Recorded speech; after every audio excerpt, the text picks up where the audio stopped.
Hello दोस्तों, कैसे हैं आप सभी। आज की वीडियो में मैं एक नया चैप्टर लेकर आया हूं आपके पास, तो वीडियो के अंत तक बने रहिए हमारे साथ। आज के हमारे चैप्टर का नाम है अकाउंटिंग प्रिंसिपल। तो चलिए आज इसे भी समझ लेते हैं। ये चैप्टर पूरा थ्योरी बेस है, तो हो सकता है आपको थोड़ा बोरिंग भी फील हो, लेकिन मेरी पूरी कोशिश होगी इस चैप्टर को इंटरेस्टिंग वे में आपको सिखाने के लिए with the help of animation. तो बिना टाइम वेस्ट के हुए स्टार्ट करते हैं अपनी आज की क्लास। सबसे पहले हम अकाउंटिंग प्रिंसिपल्स का मीनिंग समझ लेते हैं। The set rules which defines the way how accounts should be prepared are known as accounting principle। एक तरह का सेट ऑफ रूल्स है जो कि हमें बताता है कि अकाउंटिंग किस तरीके से बनाए जाते हैं। इन्हीं अकाउंटिंग प्रिंसिपल्स को हम GAAP के नाम से भी जानते हैं, जिनका मीनिंग है जनरली एक्सेप्टेड अकाउंटिंग प्रिंसिपल्स। चलिए अब अकाउंटिंग प्रिंसिपल की फीचर्स यानी कि विशेषता भी समझ लेते हैं। यह एक तरह के सेट ऑफ रूल्स है जो कि सभी जगह यूनिफॉर्म होते हैं, यानी एक जैसे होते हैं, और यह सभी फर्म या कंपनी में समानता यानी यूनिफॉर्मिटी लाने के लिए बनाए जाते हैं। यह अकाउंटिंग प्रिंसिपल्स मैनमेड होते हैं, यानी इन्हें लैब में टेस्ट करके नहीं बनाया जाता, इन्हें काफ़ी एक्सपीरियंस के बाद बनाया जाता है। Point number 3, these are not static and change with the passage of time. यानी ये स्थिर नहीं रहते हैं, बिजनेस एनवायरनमेंट में चेंज होने की वजह से ये भी लंबे टाइम के बाद चेंज हो सकते हैं।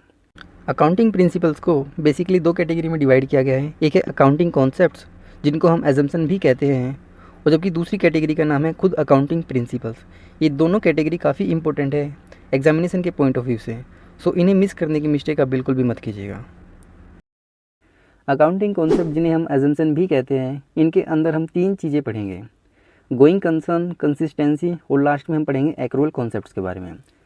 जबकि अकाउंटिंग प्रिंसिपल्स के अंदर हम 9 पॉइंट्स पढ़ेंगे, जैसे कि business entity, money measurement, accounting periods, full disclosure, materiality, conservatism जिसे हम प्रूडेंस भी कहते हैं, कॉस्ट प्रिंसिपल और मैचिंग प्रिंसिपल, और लास्ट में हम पढ़ेंगे डुअल एस्पेक्ट्स प्रिंसिपल। तो चलिए स्टार्ट करते हैं अपने आज के ये 3 अकाउंटिंग कॉन्सेप्ट्स। कोई भी बिजनेसमैन जब अपना बिजनेस स्टार्ट करता है तो उसके माइंड में ये थॉट कभी नहीं होता है कि वह अपना बिज़नेस कुछ दिनों के लिए स्टार्ट करेगा या फिर कुछ मंथ के लिए स्टार्ट करेगा, बल्कि वह हमेशा अपने माइंड में एक गोल लेकर चलता है कि मैं जो बिज़नेस करने वाला हूँ मैं उसको सालों साल तक यानी लंबे टाइम तक करूँगा।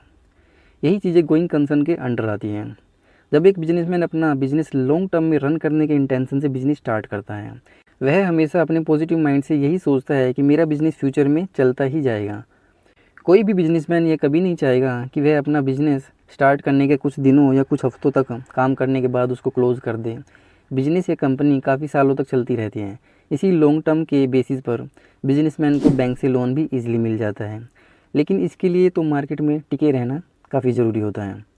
अगर आप थोड़े टाइम के लिए बिज़नेस चलाते हैं तो ऐसी सिचुएशन में ऐसा भी हो सकता है कि आपके इन्वेस्टर आपकी कंपनी में इंटरेस्ट ना दिखाएं और छोड़कर जा भी सकते हैं। अब आते हैं अपने सेकंड टॉपिक पर, जिसका नाम है कंसिस्टेंसी कॉन्सेप्ट। चलिए अब इसे भी समझ लेते हैं। कोई भी बिजनेसमैन या ओनर अगर एक बार अपने बिजनेस के अंदर किसी पॉलिसी को अडॉप्ट कर लेता है तो आने वाले कई सालों तक उसे उसी को फॉलो करना होता है। यही कंसिस्टेंसी कॉन्सेप्ट के अंदर आता है। यहाँ पर हम एक छोटे से एग्जाम्पल के थ्रू इस चीज़ को समझ लेते हैं। मान लेते हैं कंपनी डेप्रिसिएशन कैलकुलेट करने के लिए एक मेथड को फॉलो करती है जिसका नाम है SLM यानी कि स्ट्रेट लाइन मेथड। अब कंपनी अपने आने वाले कई सालों तक इसी मेथड को फॉलो करना चाहिए कंसिस्टेंसी के साथ, बिना चेंज किए हुए, जब तक कि कोई बड़ा रीज़न ना मिले इस मेथड को चेंज करने के लिए। अब यहाँ पर WDV यानी return down value method company depreciation को कैलकुलेट करने के लिए यूज़ नहीं कर सकती। अगर कंपनी ऐसा करती है तो इसके डिमेरिट्स यानी कि नुकसान भी हम एक तरीके से समझ लेते हैं। मान लेते हैं यह एक कंपनी है, इसका नाम है ABC लिमिटेड। ये कंपनी डेप्रिसिएशन कैलकुलेट करने के लिए SLM मेथड का यूज़ करती है, जबकि दूसरी कंपनी का नाम XYZ लिमिटेड है। यह कंपनी डेप्रिसिएशन कैलकुलेट करने के लिए WDV यानी रिटर्न डाउन वैल्यू मेथड को फॉलो करती है। ऐसे में हम अपनी बुक्स ऑफ अकाउंट को सामने वाली कंपनी के बुक्स ऑफ अकाउंट के साथ कंपेयर नहीं कर सकते, क्योंकि दोनों ने अलग अलग मेथड को यूज़ किया हुआ है। अपनी बुक्स ऑफ अकाउंट में ऐसे हम कंपेरेबिलिटी की फ़ीचर्स को यूज़ नहीं कर पाते। इसमें पता ही नहीं चल पाता कि हमारा कंपटीटर हमसे ज़्यादा अच्छा है या फिर ख़राब है। सेम प्रॉब्लम हमें अपनी प्रीवियस ईयर की अकाउंट के साथ कंपेयर करने में भी फेस करनी पड़ती है। एग्जाम्पल के लिए समझ लेते हैं, स्टॉक कैलकुलेशन करने के लिए हमने 2012 में लीफो मेथड को अप्लाई किया। जबकि उसके नेक्स्ट ईयर 2013 में हमने फीफो मेथड को यूज़ किया। लीफो यानी कि लास्ट इन फर्स्ट आउट और फीफो यानी कि फर्स्ट इन फर्स्ट आउट। ऐसी सिचुएशन में हम अपने प्रीवियस ईयर के साथ भी कंपेयर नहीं कर सकते कि किस साल हमने अपने स्टॉक को एफिशिएंटली यूज़ किया, क्योंकि हमने दोनों सालों में अलग अलग मेथड को अप्लाई किया। अभी तक की वीडियो में हम ये दोनों कॉन्सेप्ट्स कवर कर चुके हैं, जिसमें एक है गोइंग कंसर्न एंड सेकंड है कंसिस्टेंसी। तो चलिए अब अपने थर्ड टॉपिक पर आते हैं, जिसका नाम है एक्रूअल कॉन्सेप्ट। अकाउंटिंग की दुनिया में बेसिकली अकाउंट्स को मेंटेन करने के लिए या फिर रिकॉर्ड करने के लिए दो तरीके होते हैं, कैश बेसिस अकाउंटिंग और क्रेडिट बेसिस अकाउंटिंग। मान लेते हैं हमने कोई गुड्स परचेज़ किया है, यह मोबाइल, कंप्यूटर, साइकिल, कार कोई भी हो सकती है। यानी कोई भी ट्रांजैक्शन जो हमने कैश में परचेज़ या सेल की है वे कैश बेसिस अकाउंटिंग के अंडर आएंगी। और जबकि ऐसी कोई भी ट्रांजैक्शन जिसमें हमने उधार में सेल या परचेज़ की है वे सभी ट्रांजैक्शन क्रेडिट बेस अकाउंटिंग के अंडर आएंगे, क्योंकि यहाँ पर कस्टमर के पास कैश अवेलेबल नहीं होता है पेमेंट करने के लिए, इसलिए हम उसे उधार में माल सेल या परचेज़ करते हैं। जबकि एक्रूअल कंसेप्ट के अंडर कैश और क्रेडिट दोनों ट्रांजैक्शन को हम रिकॉर्ड करते हैं। जैसे ही ट्रांजैक्शन क्रिएट या फिर अकर होती है हम अपने बुक्स ऑफ अकाउंट में उसकी एंट्री कर देते हैं। It doesn't matter payment receive हुई है या नहीं, पेमेंट में भी नेक्स्ट मंथ या फिर नेक्स्ट ईयर रिसीव हो सकती है। एक्रूअल कंसेप्ट की वजह से ही आउटस्टैंडिंग, प्रीपेड, अनअर्न्ड इनकम और एक्रूड इनकम ये सभी टर्म एग्जिस्टेंस में आई हैं। की डेफिनेशन प्लस अकाउंटिंग ट्रीटमेंट और जनरल एंट्री हम एक अलग चैप्टर में पढ़ेंगे, जिसका नाम होगा स्पेशल एंट्री। एक एग्जाम्पल की हेल्प से इसे भी समझ लेते हैं।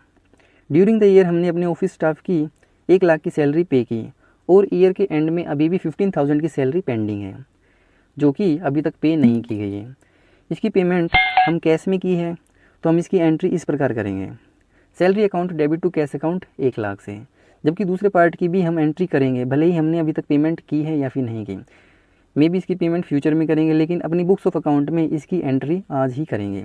इसके लिए आउटस्टैंडिंग सैलरी के नाम से एक अकाउंट ओपन करेंगे, तो जनरल एंट्री में हम लिखेंगे salary account debit to outstanding salary account 1 lakh से। सैलरी अकाउंट हमारे लिए एक्सपेंस है, सो हमने इसको डेबिट किया, जबकि आउटस्टैंडिंग सैलरी अकाउंट हमारे लिए लाइबिलिटी है, इसलिए हमने इसको क्रेडिट किया। बुक्स में एक्रूअल कंसेप्ट के बारे में कुछ इस प्रकार लिखा है, तो एक बार इस पर भी नज़र डाल लेते हैं।